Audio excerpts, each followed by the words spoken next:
Olá, muito boa noite para você. Seja bem-vindo a mais um programa Band Entrevista, aqui na tela da Band Amazonas para Manaus e mais 22 municípios do estado. Cumprimentar você que passa a nos assistir no município de Envira, que chegou o nosso sinal essa semana aí em Envira. Agradecer também a sua audiência. Hoje no Band Entrevista, o nosso convidado é o ex-gestor do CBA, que é o Centro de Bionegócios da Amazônia, era Centro de Biotecnologia da Amazônia, o Fábio Calderaro, que já está aqui com a gente. Obrigado, Fábio, pela presença, por ter aceito o nosso convite de estar aqui no Band Entrevista. Olá, Neto Cavalcante, sempre bom estar com você aqui e todos que nos assistem no Band Entrevista. Há um ano, exatamente em julho do ano passado, você esteve aqui na Band também, no programa que a gente tinha, que era uma entrevista coletiva, e você conseguiu se apresentar e falar um pouco das suas expectativas para esse Centro de Biotecnologia, agora Bionegócios da Amazônia. E uma dessas expectativas é para que essa instituição tivesse uma personalidade jurídica, para que pudesse fazer o que ele foi criado, né? Conseguisse entregar aquilo para que ele foi criado. E estamos nesse momento, né? Muito boa noite. Pois é, Neto. Boa noite a todos que nos assistem. Que bom que aquela expectativa se tornou realidade, né? Foi um processo bastante longo, escrito de forma muito minuciosa, trabalhado a várias mãos e agora que se concretiza o imbróglio, a resolução de um imbróglio de mais de 21 anos. Isso, eu coloquei ano passado aqui, mais de 20 anos, né? 21 anos, para ser exato. O CBA agora tem personalidade jurídica, tem autonomia administrativa, aliás, tem um arranjo jurídico que o torna mais ágil, mais flexível, até mesmo para acompanhar bem a velocidade da inovação tecnológica. Tem um modelo de negócio que, se for muito bem executado, pode fazer do CBA um importante ator dentro da biotecnologia, da bioeconomia. A biotecnologia porque são setores de atividade, que englobam setores de atividade que pode, por meio de processos e produtos inovadores, nos colocar numa fronteira tecnológica. E a bioeconomia, com o seu poder de encadeamento e transbordamento produtivo, pode induzir as nossas cadeias produtivas, levando emprego de qualidade emprego e renda de qualidade para o interior do estado, por meio da dinamização da atividade produtiva. Então, nós acreditamos muito nessa nova fase do CBA, como um ator muito importante dentro do modelo Zona Franca de Manaus, inclusive. E essa nova fase, como eu disse, começou na terça-feira com a presença do ministro da Desenvolvimento, Indústria, Comércio e Serviços, vice-presidente do Brasil, Geraldo Alckmin, que foi o responsável pela assinatura. E até aquele momento você estava na gestão do CBA, agora está eu citei aqui como ex-gestor, né, mas viveu todo esse processo, né, e agora está vivendo uma nova expectativa, né, Fábio? Sim, agora eu volto para a Suframa, né? Tem uma fase de transição ainda, tá, Neto? Essa fase de transição ainda tem 3 meses, mas eu ainda estou vinculado à Suframa e agora os gestores da organização social que assume o CBA vai compor sua diretoria e, na verdade, eles já estão no CBA, inclusive, diariamente, e agora eles vão seguir lá os indicadores e as metas que foram estipuladas para a gestão do centro. E quem é que assume o CBA? A verdade, quem venceu o processo foi um consórcio liderado pela Fundação Universitas de Estudos Amazônicos, a FUEA, mas também acompanhada da Universidade do Estado do Amazonas e o Instituto de Pesquisas Tecnológicas de São Paulo, que já tem uma unidade aqui no Amazonas. E o que eles precisam entregar nesse momento de gestão? Quanto tempo vai levar dessa gestão? O primeiro contrato ele tem 4 anos, né, prorrogável depois, desde que os indicadores e as metas sejam alcançadas. Num primeiro ano, os indicadores tratam mais da organização, né, da administração, da estrutura organizacional, e a partir de 2024, eles já têm metas de captação de recurso privado, registro de patente, entrega de produtos, estabelecer acordos de cooperação e um trabalho de interdisciplinaridade com outras instituições. Então, todo esse processo, ele é público, inclusive, faz parte do processo, né? Quem quiser acessar pode, por meio do site da SUFRAM, entrar no processo de estudo e publicação e lá os indicadores e metas estão muito bem estabelecidos para que a organização social tenha eles como um drive para alcançar os objetivos desse processo. De tudo que foi feito, assim, negociado, de metas, isso foi, na verdade a pergunta é se foi negociado ou se foi colocado como uma condição para que essa nova gestão assumisse o centro? Na verdade, o que driva, né, o que dá a direção geral desses indicadores e metas é o estudo de publicação. O que é uma organização social?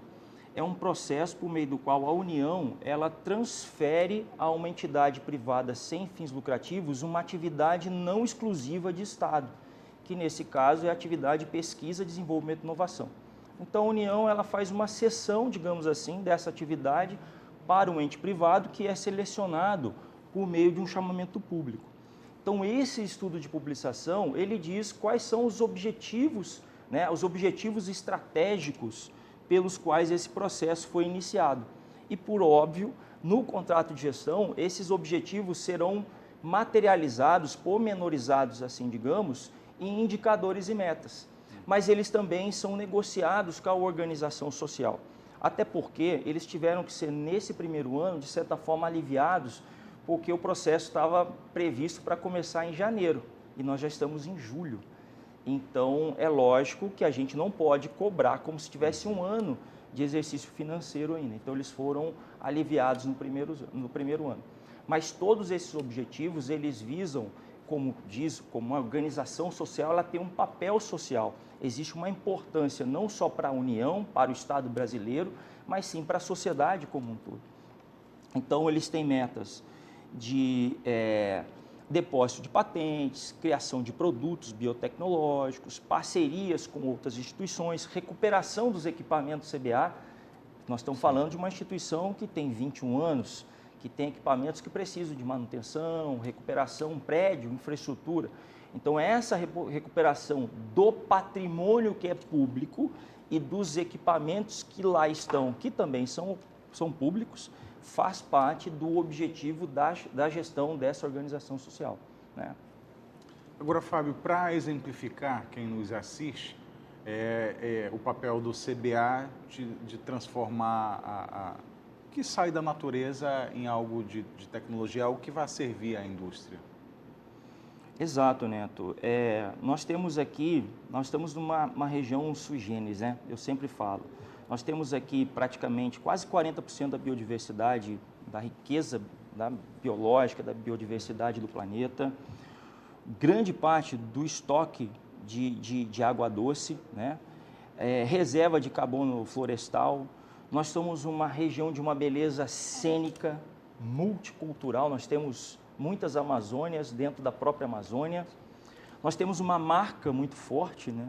Que é reconhecida no mundo todo, mas ainda nós não conseguimos transformar toda essa vantagem comparativa em vantagem competitiva. Nós não conseguimos tangibilizar tudo isso, produtizar, mercadizar tudo isso. E o CBA vai ter um importante papel nesse sentido. Desenvolver tecnologias que podem vir por meio de demanda tecnológica dessas empresas, que querem dar escala para essas tecnologias, depois colocar no mercado, né, por meio de produtos e processos inovadores, ou também procurar o que já está sendo feito, desenvolvido aqui nos outros institutos, por isso que o CBA se posiciona mais ao final da cadeia de inovação, ou seja, projetos que iniciaram lá no INPA, nas universidades e foram ganhando maturidade tecnológica, encontram no CBA um espaço, né, físico, com infraestrutura, com equipamento, para começar a prototipar esses novos produtos e procurar interesses no mercado, né, demandantes no mercado para os quais serão transferidas essas tecnologias desenvolvidas. E nós estamos falando em produtos do tipo fitoterápico, cosméticos, biopolímeros, bioinsumos, ou seja, produtos que têm a inovação como drive, mas que usam os recursos da nossa biodiversidade, da biomassa, né? E qual a importância disso? Primeiro, a questão de nos colocar numa fronteira tecnológica. O Brasil precisa saber o seguinte, daqui a 20, 30 anos, nós queremos estar lá na frente em quais setores da atividade? Como fizeram, por exemplo, os chineses na década de 70, que no auge dos motores a combustão decidiram em apostar nos motores elétricos. E agora você vê uma capital tipo Shenzhen, que tem a maior frota de ônibus, 12 mil ônibus, todos elétricos. Né? Como é que você imaginar isso há 30 anos? Você fez uma aposta olhando de forma prospectiva. É isso que nós temos que fazer também. Será que não é a biotecnologia, por meio de um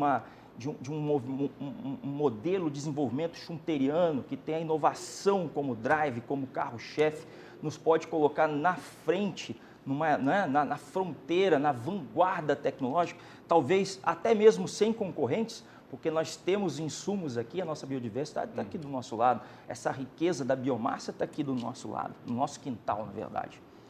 E a outra coisa importante também, que é o papel do CBA, Neto, nós temos um modelo posto aqui, que é o nosso modelo Zona Franca de Manaus, e que atraiu empresas que ainda não se comunicam com a economia da floresta. Então, o modelo ele ficou bem concentrado na área metropolitana de Manaus. Porque as empresas que estão postas, elas não geram demandas, por exemplo, para uma agroindústria no interior, que por conseguinte gera demanda para as comunidades agroflorestais, para os sistemas de manejo. São setores da atividade que não falam, não se comunicam, não demandam da economia da floresta. Então nós temos que atrair essas indústrias que por meio desse encadeamento produtivo comecem a dinamizar a atividade econômica. E assim a gente pode levar o setor secundário, o setor de manufaturas, de um valor agregado maior para o interior, dinamizando a economia e levando emprego e renda de melhor qualidade para as pessoas do interior. É isso que estava me passando aqui, Fábio, porque você falou em alta tecnologia, em inovação, né, entregar um produto novo para o mercado, mas a gente está falando de Amazônia e de matéria-prima que pode sair ali do quintal da Dona Maria, não do quintal ali da casa, mas do sítio, enfim, porque a gente precisa ter essa matéria-prima também disponível, né, para essa indústria que venha a acreditar em um produto. Aí, com relação a isso, para saber se a gente vai cuidar desse processo também, eu vou deixar para você responder logo após o intervalo. A gente vai fazer uma pausa de 2 minutos aqui no Band Entrevista e volta já.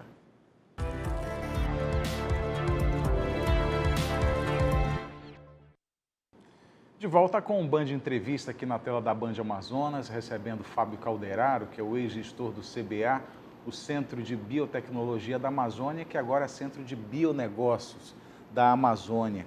E esses negócios que têm como base, como matéria-prima, o que a gente pode encontrar na natureza aqui na Amazônia e toda a sua riqueza. Eu finalizei o primeiro bloco, Fábio, perguntando como é que a gente vai cuidar e se está previsto nesse contrato do CBA, cuidar da cadeia produtiva, cuidar de onde vai sair a matéria-prima.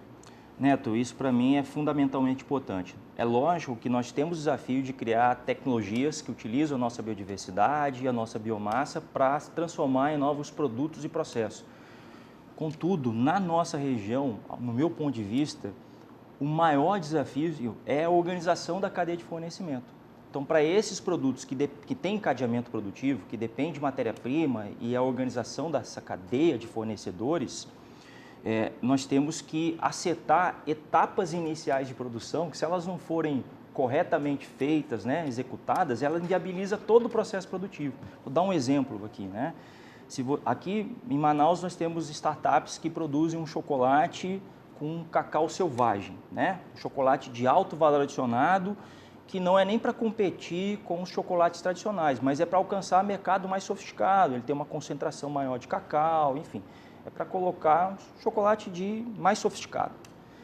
Se a gente não tiver lá nas comunidades agroflorestais, né, nas comunidades que produzem cacau orgânico, um bom processo de coleta, de secagem, de fermentação, de armazenamento, de transporte, uma dessas etapas, elas forem mal executadas, elas inviabilizam todo o processo. Então a gente tem que cuidar com muito carinho dessas etapas iniciais. E aí como é que o CBA entra nesse processo com o seu novo contrato de gestão? Então, todos os projetos executados pela organização social, no mínimo 30% dos recursos destinados ao projeto devem ser voltados para a organização da cadeia de fornecimento para aquela tecnologia desenvolvida. Porque senão nós temos tecnologias que são desenvolvidas e pela inviabilidade da cadeia de fornecimento acabam sendo engavetadas depois. Então, se a gente quer criar de fato um centro de bionegócios da Amazônia, não podemos tão somente, desenvolvimento de tecnologia, repito, é muito importante, mas para o posicionamento do CBA na cadeia de inovação, transformar essas tecnologias em negócio é o propósito maior. Então, a cadeia de fornecimento tem que ser contemplada. Fazendo até uma analogia aqui com a minha matéria-prima, que é o jornalismo. A gente tem, por exemplo, o IBGE, que tem muitos dados ali para a gente colher de informação. Mas se você não segmentar, não fizer um estudo daquilo ali, você não consegue extrair a informação de forma a passar um conteúdo a mais para o público, sabe? Então, eu acho que é parte disso também, de direcionar os estudos e tirar o melhor daquele produto que a gente tem aqui. Por exemplo, a gente tem um Guaraná que é bastante usado, tem já uma cadeia produtiva muito grande, mas tem uma série de produtos que tem pessoas que estão com terreno aí, querendo apostar em um novo, implantar uma nova, cultivar de alguma coisa. O que tem, por exemplo, aí de exemplos de produtos que podem ser produzidos, podem ser plantados aqui e podem ser aproveitados? Nossa, né? Tem tanta coisa. O próprio Guaraná que você citou estava em Maués ontem, e a produção em Maués é majoritariamente voltada para a indústria de concentrados. Eu falei que tem cadeia, mas só atende mesmo já o que já está direcionado, né? Você pode achar outro tipo de mercado mais sofisticado. E eu falo que fitoterápicos, alimentos funcionais, nutracêuticos. O Guaraná, diga-se, ele é uma das duas espécies que estão na farmacopeia brasileira. Se ela for entrar no Rename, por exemplo, o SUS pode gerar uma demanda para o Guaraná. Olha só que fantástico, a demanda que seria gerada para Maués, por exemplo. Né? Então, Presidente Figueiredo tem Presidente também. Figueiredo. A gente pode alcançar mercados mais sofisticados como o Guaraná. E ainda com um ticket médio de produto maior, que passa por todo o sistema de preço e, invariavelmente, vai beneficiar os produtores agroforestais. Da última vez que você esteve aqui, você falou do curauá, que é uma fibra, né? Perfeito, é um outro exemplo. Pra você ter uma ideia, aqui o setor de termoplástico é o quarto maior setor de atividade. E as empresas aqui já sabem que os biopolímeros é um caminho sem volta, já estão ávidas em desenvolver tecnologias. Nós temos uma empresa aqui, a Tutiplástico, eu até posso dizer, porque elas estão na fronteira já tecnológica, tentando ali, já desenvolvendo tecnologias com biopolímeros, com biofilmes, né? E o que falta hoje, pasme, é uma cadeia de fornecimento de curauá. Se eles tivessem, eles já demandariam já. Então, nós temos até um projeto hoje no Novo Remanso, que é um grande produtor de abacaxi, todos nós sabemos disso, o abacaxi mais doce do mundo, mas se preocuparam muito na organização da oferta, não se preocuparam na demanda, por isso tem que pensar na cadeia como um todo, né? Tanto a montante quanto a jusante da cadeia.